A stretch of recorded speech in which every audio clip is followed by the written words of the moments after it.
مساء الخير على الجميع.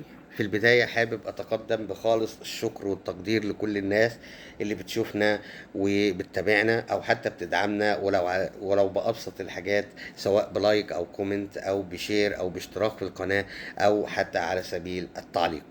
ده شيء بيسعدني جدا وشيء بيسرني جدا، حابب أشكر حضراتكم عليه. ولكن في تنويه بسيط جدا حابب برضه أقوله لكل شخص. أنا زي ما قلت لك، خش انتقد زي ما انت عايز، خش اختلف معايا في وجهة النظر زي ما انت عايز، ده شيء صحي وطبيعي، ولكن بدون تجاوز، مع كامل الاحترام لأدب الحديث والحوار. عايز تنتقد، قلت لك انتقد براحتك، قول لي انت غلط في معلومة، المعلومة دي غلط، انا بشر قد اخطئ واصيب وانت بشر قد تخطئ وتصيب.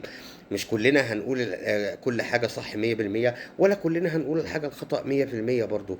يعني الأخبار ممكن هتلاقي خبر صحيح وخبر خاطئ، عادي مفيش مشكلة، لأن بين يوم وليلة بتتغير كل حاجة. لما أقول لك في صفقة جاية وما تجيش، ده شيء عادي، ممكن النهاردة قربت ممكن بكرة تبعد، فده شيء طبيعي جدا.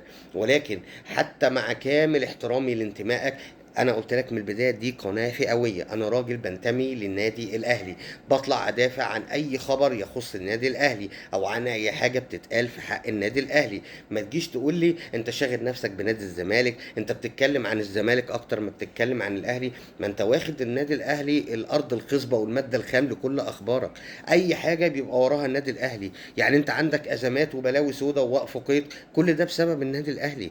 يعني على سبيل المثال النهارده، والله انا يعني العجب العجاب شفته النهارده في خبر اللي هو بتاع كابتن محمود بن تايج فسخ عقده مع نادي الزمالك واصبح الحين لاعب حر، مفيش مشكله. دخلت عايز اشوف يعني بعض ردود الافعال من الزملكاويه او من الناس اللي ايه، اللي كنت في يوم من الايام متوسم ان هم يقولوا كلام يوصل وكلام يعقل لجمهورهم. ولكن دخلت لقيت العجب العجاب، لقيت برضو ان فسخ العقد بتاع صلاح مصدق او بنتاي بيرجعوه كله ان النادي الاهلي ورا كل ده، النادي الاهلي اللي بيحرض، النادي الاهلي اللي بيقول، النادي الاهلي اللي بيعمل، النادي الاهلي حاطين النادي الاهلي في جمله مفيده. ما انا لازم اطلع ارد عليك واقول لك لا، انت لو ركزت فين الفشل بتاعك. ايه علاقه النادي الاهلي بمحمود بنتايج فسخ عقده ولا ما فسخش، ولا صلاح مصدق ولا معالي ولا بزيرة اللي هيفسخ وبيشتكي وبيستفسر، ولا شيكو بنزا اللي بيشتكي وبيستفسر؟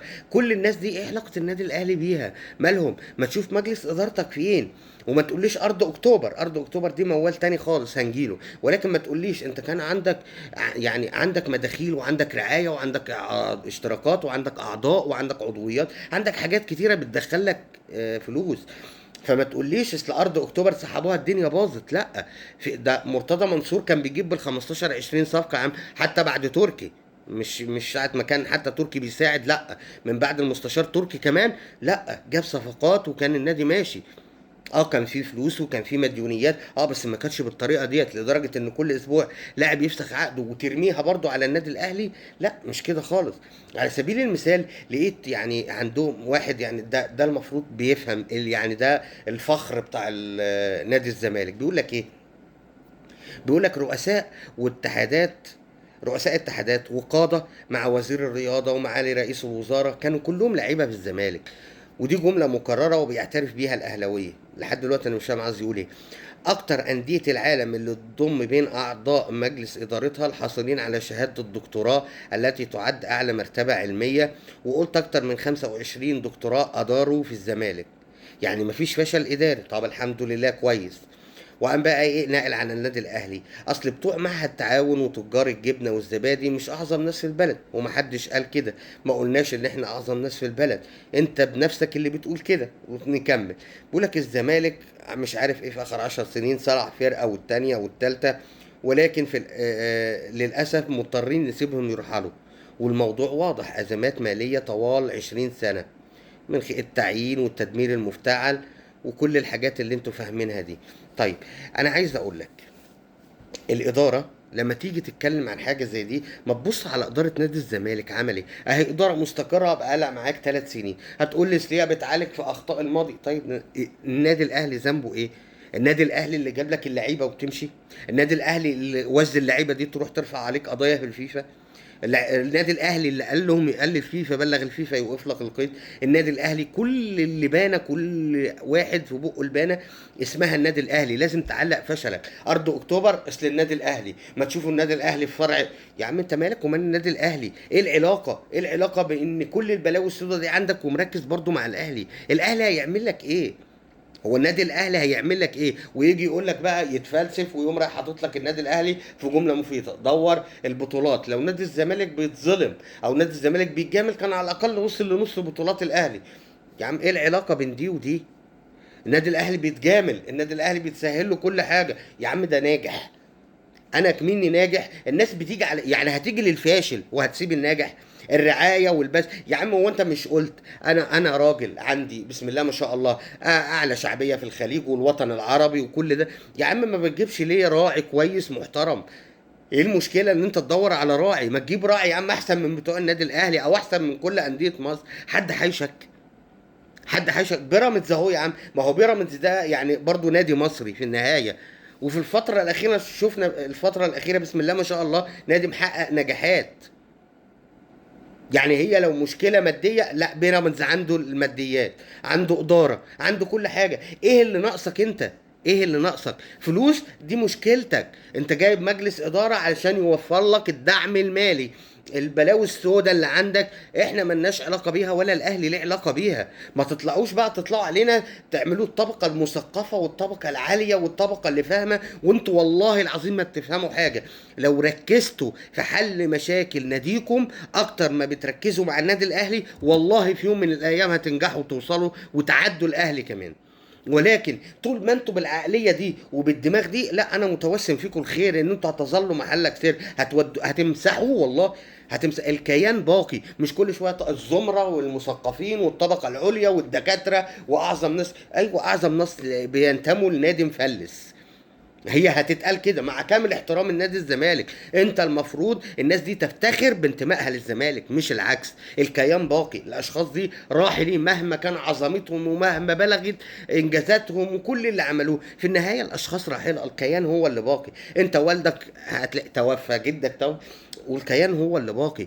ما تقعدش كل شويه تقول لي عظيم والعظمه ومش، لا هي مش كده، مش اقوال وانا الشعبيه ومش الشعبيه، هو مش كلام بيتقال. ركزوا شويه وادرسوا الامور وركزوا في المشاكل بتاع النادي.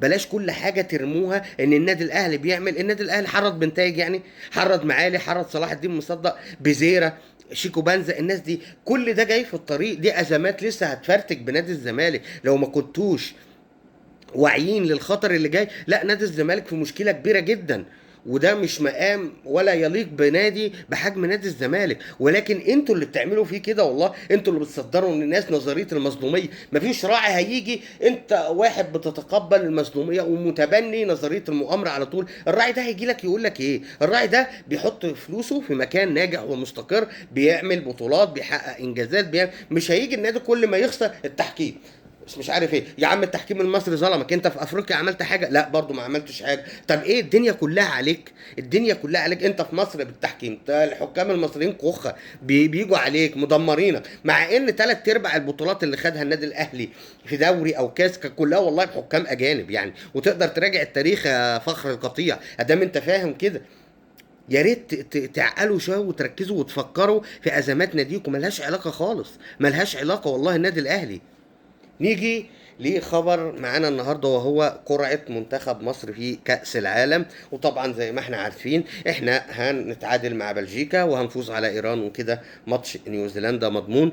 ولكن الكابتن حسام وفرحه الكابتن حسام بتاكد لي ان الامور معاه زبادي خلاط قوي. وانا حابب اقول لك يا كابتن حسام خلينا بس بقى نشوف الاول منتخبنا وشكل منتخبنا هيبقى عامل ازاي في بطوله الامم الافريقيه. ايه المركز اللي هيحصل عليه المنتخب؟ انا زي ما قلت لك في البدايه ده راي شخصي، لا متفائل لمنتخب طولان ولا متفائل لمنتخب حسام حسن اللي بتاع المحترفين وربع ده. يا ترى بقى هتعمل ايه بمحترفين وربع مع فرق كلها هتقابلك كلها على الاقل كلها محترفين، ان لم يكن كلها، والطقم والاداري وكل حاجه محترفين. فيا ريت يا كابتن حسام بقى نهدى كده ونركز، لان انا عندي شك ان احنا هنكون بحسام حسن في كاس العالم. وافتكروا كلامي ده كويس، حسام حسن ممكن لو حصل اي صعوبات او ظهر المنتخب بشكل سيء في كاس الامم الافريقيه ما يظهرش في كاس العالم.